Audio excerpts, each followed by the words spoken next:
ರೇಣುಕಾಸ್ವಾಮಿ ಕೊಲೆಯಾಗಿ ದರ್ಶನ್ ಜೈಲು ಸೇರಿ 1 ತಿಂಗಳಾಗಿದ್ರು ಕೇಸ್ ಸಂಬಂಧ ಪೊಲೀಸರು ಮಾತ್ರ ಸಾಕ್ಷ್ಯಗಳನ್ನು ಸಂಗ್ರಹ ಮಾಡುತ್ತಲೇ ಇದ್ದಾರೆ.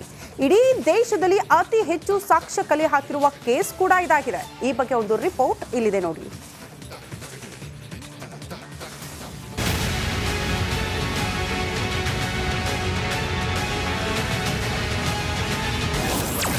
ಒಂದು ಕೇಸ್ 17 ಮಂದಿ ಲಾಕ್ 180 ಸಾಕ್ಷ್ಯ ಲಭ್ಯ.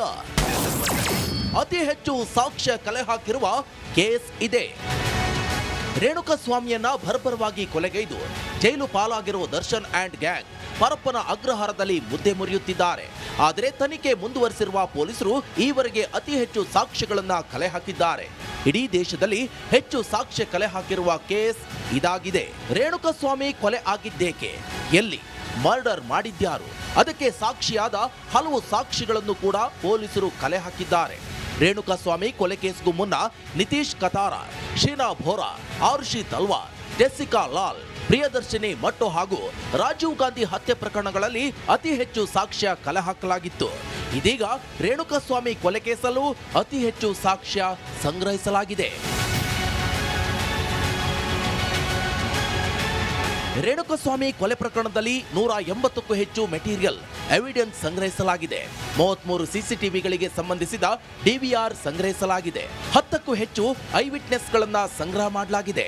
106 ಪುಟಗಳ ಕಾಲ್ ಡೇಟಾವನ್ನು ಕಲೆಕ್ಟ್ ಮಾಡಲಾಗಿದೆ. ಹೀಗಾಗಿ ದೇಶದ ಸೆನ್ಸೇಷನಲ್ ಮರ್ಡರ್ ಸಾಲಿಗೆ ರೇಣುಕಾಸ್ವಾಮಿ ಕೊಲೆ ಪ್ರಕರಣ ಸೇರುವ ಸಾಧ್ಯತೆ ಇದೆ. ದರ್ಶನ್ ಅಂಡ್ ಗ್ಯಾಂಗ್ ಜೈಲಲ್ಲಿದ್ರೂ ಪೊಲೀಸರು ಈಗಲೂ ಕೂಡ ಸಾಕ್ಷ್ಯಗಳನ್ನ ಸಂಗ್ರಹಿಸುತ್ತಿದ್ದಾರೆ. ಈ ಕೇಸ್ ಸಂಬಂಧ ಇನ್ನು ಏನೇನು ಸಾಕ್ಷಿಗಳು ಸಿಗಲಿದೆಯೋ ನೋಡಬೇಕಿದೆ. Bureau report, republic Kannada. Renukaswamy ಕೊಲೆ ಕೇಸ್ ಬಗ್ಗೆ ಪೊಲೀಸ್ ಫುಲ್ ಸೀರಿಯಸ್ ಆಗಿದ್ದಾರೆ. ಇದಕ್ಕೆ ಪುಷ್ಟಿ ನೀಡುವಂತೆ 33 ಮಹತ್ವದ ಸಾಕ್ಷ್ಯಗಳನ್ನು ಕಲೆ ಹಾಕಿದ್ದಾರೆ ಕೂಡ. ಇದು ನಟ ದರ್ಶನ್ಗೆ ಸಂಕಷ್ಟ ತಂದೊಡ್ಡಿದೆ. ಈ ಕುರಿತ ರಿಪೋರ್ಟ್ ಇಲ್ಲಿದೆ ನೋಡಿ.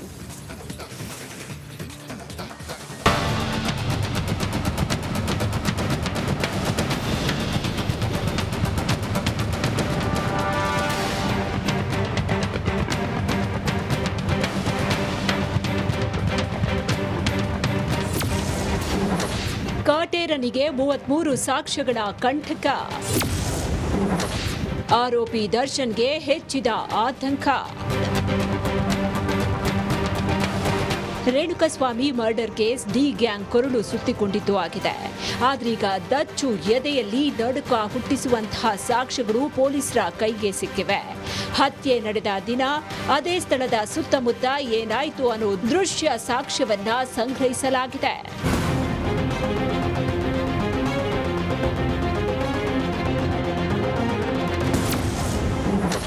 ಇನ್ನು ಪೊಲೀಸರು ಯಾವ್ಯಾವ ದೃಶ್ಯ ಸಾಕ್ಷ್ಯ ಸಂಗ್ರಹಿಸಿದ್ದಾರೆ ಅಂತ ನೋಡುವುದಾದ್ರೆ, ಕೊಲೆಗೂ ಮುನ್ನ ಪಾರ್ಟಿ ಮಾಡಿದ್ದ ರೆಸ್ಟೋರೆಂಟ್, ಸ್ಟೋನಿ ಬ್ರೂಕ್ ರೆಸ್ಟೋರೆಂಟ್ನ ಸಿಸಿಟಿವಿ ದೃಶ್ಯ, ರೆಸ್ಟೋರೆಂಟ್ ಟು ಶೆಡ್ ವರೆಗಿನ ಸಿಸಿಟಿವಿ ದೃಶ್ಯ, ಶೆಡ್ನಿಂದ ರಾಜಕಾಲುವೆ ಮಾರ್ಗದ ದೃಶ್ಯ, ರಸ್ತೆಯ ಬದಿಯ ಎಲ್ಲ ಫೂಟೇಜ್ಗಳನ್ನ ಸಂಗ್ರಹಿಸಲಾಗಿದೆ.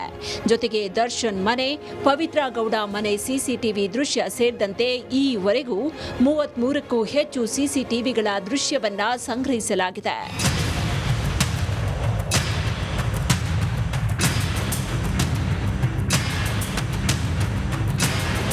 ಇನ್ನು ಆರೋಪಿಗಳ ಚಲನವಲನದ ಸಿಸಿಟಿವಿ ದೃಶ್ಯಗಳನ್ನು FASCIDಯ ತಾಂತ್ರಿಕ ಘಟಕಕ್ಕೆ ರವಾನಿಸಲಾಗಿದೆ. ಈ ಮೂಲಕ ಮಹತ್ವದ ದಾಖಲೆಗಳನ್ನು ಸಂಗ್ರಹ ಮಾಡುವುದಕ್ಕೆ ಪೊಲೀಸ್ ಪಡೆ ತಯಾರಿ ನಡೆಸ್ತಾ ಇದೆ.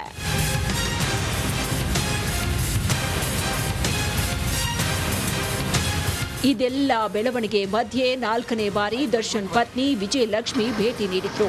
ಅದರಂತೆ ಸಹೋದರ ದಿನಕರ್ ತೂಗುದೀಪ್ 2ನೇ ಬಾರಿ ದರ್ಶನ್ ಭೇಟಿ ಮಾಡಿದ್ರು. ಈ ವೇಳೆ ಮುಂದಿನ ಕಾನೂನು ಹೋರಾಟದ ಬಗ್ಗೆ ದಿನಕರ್ ದರ್ಶನ್ ಚರ್ಚಿಸಿದ್ರು ಎನ್ನಲಾಗಿದೆ.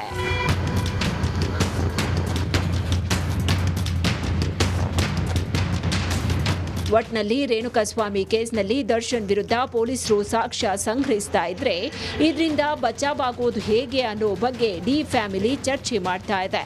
ಇಡೀ ಪ್ರಕರಣ ಮುಂದೆ ಅದೆಲ್ಲಿಗೆ ಹೋಗಿ ಮುಟ್ಟುತ್ತೋ ಕಾದ್ ನೋಡ್ಬೇಕಾಗಿದೆ. Ajay Kumar, crime bureau, republic Kannada.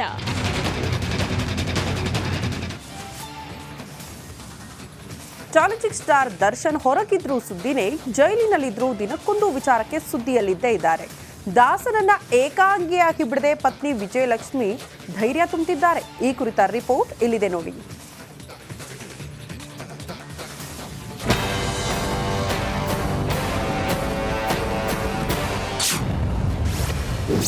ಜೈಲಲ್ಲಿ ವಿಜಯಲಕ್ಷ್ಮಿ ಮೀಟ್ ಕಾಟೇರ. ದಾಸನಿಗೆ ಕುಂಕುಮ ನೀಡಿದ್ದೇಕೆ ಪತ್ನಿ?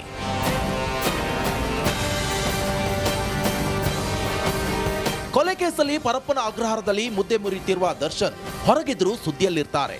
ಜೈಲಲ್ಲಿದ್ದಾಗಿನಿಂದ ದಿನಕ್ಕೊಂದು ವಿಚಾರಕ್ಕೆ ಭಾರಿ ಸುದ್ದಿ ಆಗ್ತಾನೆ ಇದ್ದಾರೆ. ಕಂಬಿ ಹಿಂದಿರೋ ದಾಸ ಸೈಲೆಂಟ್ ಆಗಿ ಮೂಲೆ ಸೇರಿದ್ದು ಕುಟುಂಬಸ್ಥರೇ ಧೈರ್ಯವಾಗಿದ್ದಾರೆ. ನಿನ್ನೊಂದಿಗೆ ನಾವಿದ್ದೇವೆ ಅಂತ 2 ದಿನಕ್ಕೊಮ್ಮೆ ಬಂದು ನೋಡ್ಕೊಂಡು ಹೋಗ್ತಿದ್ದಾರೆ. ಗಂಡ ಜೈಲು ಸೇರಿದ ಅಂತ ಬಿಡದೆ ದರ್ಶನ್ ಪರವಾಗಿ ವಿಜಯಲಕ್ಷ್ಮಿ ನಿಂತಿದ್ದು 2 ದಿನಕ್ಕೊಮ್ಮೆ ಪರಪ್ಪನ ಅಗ್ರಹಾರದತ್ತ ನೋಡಲು ಬರ್ತಿದ್ದಾರೆ. ವಿಜಯಲಕ್ಷ್ಮಿ ದರ್ಶನ್ ಸಹೋದರ ದಿನಕರ್ ತೂಗುದೀಪ್ ಜೈಲಿಗೆ ಬಂದು ಭೇಟಿಯಾಗಿದ್ದಾರೆ. ಈ ವೇಳೆ ಅಣ್ಣನಿಗೆ ದಿನಕರ್ ಕೂಡ ಧೈರ್ಯ ತುಂಬಿದ್ದಾರೆ. ನನ್ನ ಗಂಡನಿಗೆ ಒಳ್ಳೆಯದಾಗ್ಲಿ, ಜೈಲಿಂದ ಆದಷ್ಟು ಬೇಗ ಹೊರಬರಲಿ ಅಂತ ವಿಜಯಲಕ್ಷ್ಮಿ ದೇವರಿಗೆ ವಿಶೇಷ ಪೂಜೆ ಸಲ್ಲಿಸಿ ಕುಂಕುಮ ಪ್ರಸಾದ ತಂದುಕೊಟ್ರು. ದೇವರ ಕುಂಕುಮ ಇಟ್ಕೊಂಡು ಪ್ರಸಾದ ತಿಂದ ಬಳಿಕ ದಾಸನಿಗೆ ವಿಜಯಲಕ್ಷ್ಮಿ ಮತ್ತಷ್ಟು ಶಕ್ತಿ ತುಂಬಿದ್ದಾರೆ. ಪದೇ ಪದೇ ವಿಜಯಲಕ್ಷ್ಮಿ ಆರೋಪಿ ದರ್ಶನ್ ಭೇಟಿ ಆಗ್ತಿರೋದಕ್ಕೆ ಪವಿತ್ರ ಗೌಡಗೆ ಕೋಪ ಬಂದಿದೆ. ಇಬ್ಬರು ಭೇಟಿ ಆಗ್ತಿರೋದಕ್ಕೆ ಮುನಿಸಿಕೊಂಡಿರೋ ಲಿಪ್ಸ್ಟಿಕ್ ಬ್ಯೂಟಿ ಕೈ ಹಿಸುಕಿಕೊಳ್ತಿದ್ದಾಳಂತೆ. Bureau report, republic Kannada. ಮನುಷ್ಯ ಆದ್ಮೇಲೆ ಮಾನವೀಯತೆ, ದಾನ, ಧರ್ಮ, ಮನುಷ್ಯತ್ವ ಅನ್ನೋದು ಇದ್ದೇ ಇರುತ್ತೆ. ಅದನ್ನ ಮೀರಿ ಕ್ರೌರ್ಯ ಮೆರೆದು ಜೈಲು ಸೇರಿರುವ ದರ್ಶನ್ ಈಗಲಾದರೂ ಪರಿವರ್ತನೆ ಆಗ್ತಾರಾ ಅನ್ನೋ ಮಾತು ಶುರುವಾಗಿದೆ. ಈ ಕುರಿತ ಒಂದು ವರದಿ ಇಲ್ಲಿದೆ ನೋಡಿ.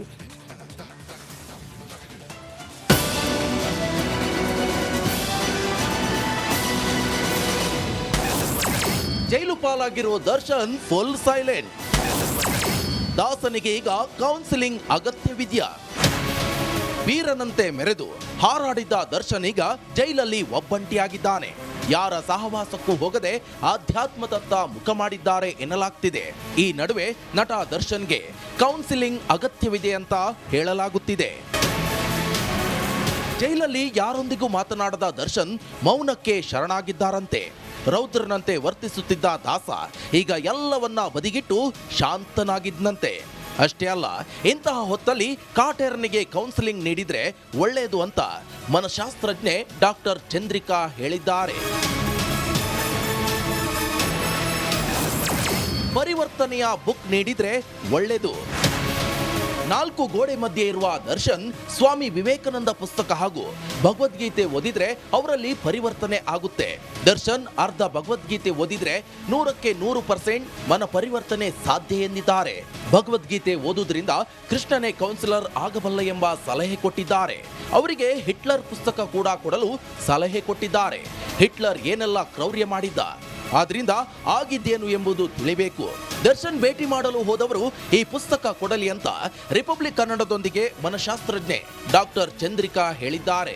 ದಯವಿಟ್ಟು ನೀವೆಲ್ಲ ಯಾರಾದರೂ ಭೇಟಿ ಮಾಡಿದ್ರೆ ಒಳ್ಳೆ ಪುಸ್ತಕಗಳನ್ನ ಕೊಡಿ, ಆಯ್ತಾ? ಆಮೇಲೆ ರಾಮಕೃಷ್ಣ ಪರಮಹಂಸ ಅವರ ಪುಸ್ತಕಗಳನ್ನು ಸಹ ಓದ್ಲಿ. ಬುದ್ಧ ಹೇಳಿದ್ದೆ ಮೈಂಡ್ಫುಲ್ನೆಸ್.